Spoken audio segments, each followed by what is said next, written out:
हरे कृष्ण. श्रीमद भगवद्गीता जशी आहे तशी, अध्याय 9. अध्यायाचं नाव आहे राजविद्या राजगुह्य योग. 22व्या श्लोकाचं तात्पर्य आता वाचायला सुरू करणार. त्याआधी श्रील प्रभुपादांना प्रार्थना करूया. हे श्रील प्रभुपाद, आम्ही भगवद्गीता हा ग्रंथ वाचून समजून घेण्याचा प्रयत्न करीत आहोत. त्यासाठी आम्हाला आशीर्वाद द्या. धन्यवाद प्रभुपाद. तात्पर्य. कृष्ण भावने वाचून ज्याला क्षणभरही राहवत नाही, तो दिवसातून 24 तास केवळ श्रीकृष्णांचेच चिंतन करतो. तर पहिला शब्द आहे या श्लोकाचा, अनन्य चिंतयंतो माम. याबद्दल श्रील प्रभुपाद सुरुवातीलाच देत आहेत की तो अनन्य भावनेने, काही त्याला इतर कोणतीही गोष्ट नकोय, प्रत्येक कार्य तो भगवंतांच्या प्रसन्नतेसाठी करतोय. त्याच्या जीवनाचा केंद्रबिंदू भगवान श्रीकृष्ण आहेत आणि कृष्ण भावने वाचून, म्हणजे भगवंतांसाठी काहीतरी करत राहण्या वाचून तो कधीच शांत बसत नाही. म्हणजे त्याला क्षणभरही राहवत नाही. कृष्ण भावने वाचून 24 तास केवळ तो भगवंतांचं चिंतन करत असतो. तर असा हा शुद्ध भक्त आहे. तुम्ही अनेक सारे असे महान भक्त बघाल तर ते सदैव भगवंतांच्या चिंतन स्मरणामध्ये मग्न असतात, जप करत असतात, काहीतरी भक्तिमय कार्य त्यांचं चाललेलंच असतं. पुढे वाचते आहे, तो श्रवण, कीर्तन, स्मरण, वंदन, अर्चन, पादसेवन, दास्य, सख्य आणि आत्मनिवेदन या 9विध भक्तीमध्ये रममाण झालेला असतो. तर असा हा जो भक्त आहे तो दिवसभर विविध प्रकारच्या भक्तिमय क्रियांमध्ये, विधींमध्ये मग्न असतो. अहैतुकी त्याची सेवा सुरू असते. भगवंतांकडून त्याला केवळ कृष्ण प्रेम हवं आहे, बाकी त्याला भौतिक गोष्टीचा लोभ, इच्छा नाहीये. आणि असा भक्त आहे तो अखंड भगवंतांच्या सेवेत रममाण झालेला असतो.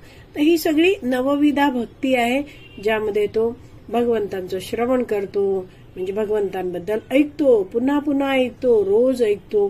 कीर्तनामध्ये नामजप येतो, तर जप करतो, नंतर संकीर्तन करतो, भगवंतांबद्दल जे ऐकलं आहे त्याचं स्मरण करतो, भगवंतांना वंदन करतो, नमन करतो, भगवंतांना अतिशय सुंदर सुंदर प्रार्थना अर्पण करतो, भगवंतांची आरती करतो, अर्चन, पूजन अर्चन करतो, भगवंतांच्या ज्या काही सेवा करायला मिळत आहेत त्या सेवा करतो. असा भक्त आहे तो. दास्य भावनेमध्ये भगवंतांच्या सेवेत मग्न असतो आणि तो नेहमी चिंतन करतो की सख्य भावनेमध्ये कशा रीतीने हा अर्जुन आहे तो सखा आहे भगवंतांचा, आणि भगवंत कशा रीतीने आपल्या सख्याला मार्गदर्शन करताहेत. भगवद्गीतेमध्ये इतकं उत्कृष्ट मार्गदर्शन भगवंतांनी करून ठेवलं आहे आणि अर्जुनाच्या माध्यमातून आपल्या सगळ्यांना हे भगवद्गीतेचं मार्गदर्शन प्राप्त आहे. तर असा भक्त आहे तो. आत्मनिवेदनम म्हणजे काय, पूर्णपणे भगवंतांना शरणागत आहे. तर अशा रीतीने तो 9विधा भक्तीमध्ये सदैव रममाण आहे. हा भक्त जरी झोपला आहे तरीही काय आहे, त्याचं भगवंतांबद्दलचं चिंतन सुरूच आहे. असे अनेक सारे भक्त दृष्टीस पडतात, रात्री झोपलेले असतात आणि जेव्हा ते आपली कूस बदलतात तेव्हाही त्यांच्या मुखातनं भगवंतांचंच नाव येतं. पुढे वाचते आहे, अशा भक्तांना आत्मसाक्षात्कारामध्ये परिपूर्णता प्रदान करणाऱ्या अशा सर्व क्रिया मंगलमयी आणि दिव्य शक्तींनी परिपूर्ण असतात. तर असे हे जे भक्त आहेत ते काय करत आहेत, आत्मसाक्षात्कारामध्ये परिपूर्णता त्यांना प्रदान करणाऱ्या ज्या काही ते क्रिया करतात त्या कशा असतात, मंगलमयी असतात. तर भगवान श्रीकृष्ण आहेत ते काय आहेत, सगळ्यांचं मंगल करणारे आहेत. तर हा भक्त आहे तो भगवंतांच्या संतुष्टीसाठीच प्रत्येक कार्य करतो आहे. भगवंत दिव्य आहेत, आध्यात्मिक आहेत आणि त्यामुळे भगवंतांसाठी ज्या काही सेवा केल्या जातात, कृती केल्या जातात, भक्तिमय कार्य केलं जातं, ते प्रत्येक कार्य सुद्धा दिव्य आणि मंगलमय असतं. आणि असा हा भक्त आहे तो भगवंतांच्या बद्दल वैदिक शास्त्रातनं रोज नियमितपणे श्रवण करत असतो, स्वतः अभ्यास अध्ययन पण करत असतो आणि भगवंतांचं पवित्र हरिनाम आहे त्याचं तो रोज उच्चारण करत असतो. तर असा भक्त आहे तो आत्मसाक्षात्कारामध्ये प्रगती करत जातो.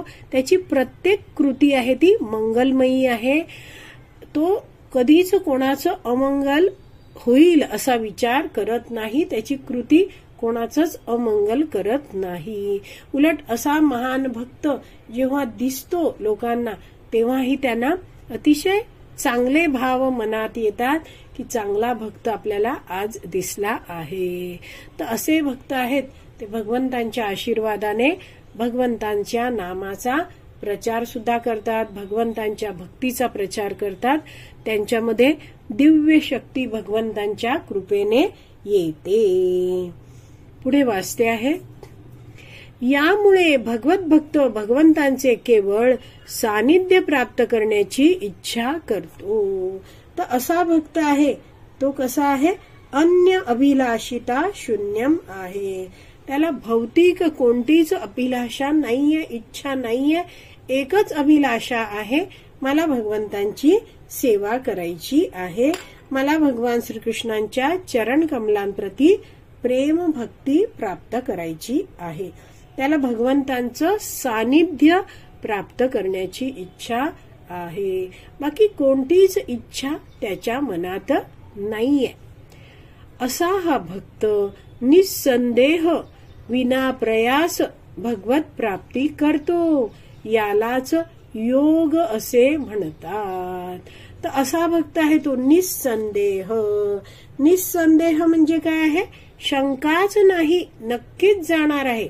विना प्रयास सहज असा भक्त सदैव कृष्ण भावना भावित आहे, सतत भगवंतांचं चिंतन स्मरण करण्यामध्ये मग्न आहे, तर तो नक्कीच भगवत प्राप्ती करतो. यालाच योग असं म्हटलं जातं. तर योग म्हणजे काय, अनन्य भक्त जो आहे त्याच्या सर्व आवश्यकता आहेत ते भगवान श्रीकृष्ण पूर्ण करतात. तर जसं आपण जाणलं असा हा अनन्य भक्त कसा आहे, तर 12.6 आणि 7 या श्लोकामध्ये वाचलं असा भक्त कशा रीतीने मग्न असतो. आपण त्याचे सगळी कार्य बघूया. 12.6 आणि 7 मध्ये भगवंत या अनन्य भक्ताचं वर्णन करताना म्हणत आहेत, जे माझे पूजन करतात, जे आपली सर्व कर्मे मला अर्पण करतात आणि अनन्य भावाने भक्ती करीत माझी उपासना करतात, माझ्या ठाई मन स्थिर करून भक्तीमध्ये संलग्न होतात व माझेच ध्यान करीत असतात, त्यांचा हे पार्था मी जन्म मृत्यू संसार सागरातून त्वरित उद्धार करतो. तर असे भक्त आहेत ते सहजरित्या भगवंतांकडे जातात. यालाच योग असं म्हटलं आहे. पुढे वाचूया. भगवत कृपेमुळे अशा भक्ताला भौतिक बद्ध अवस्थेत पुन्हा कधीच परतावे लागत नाही.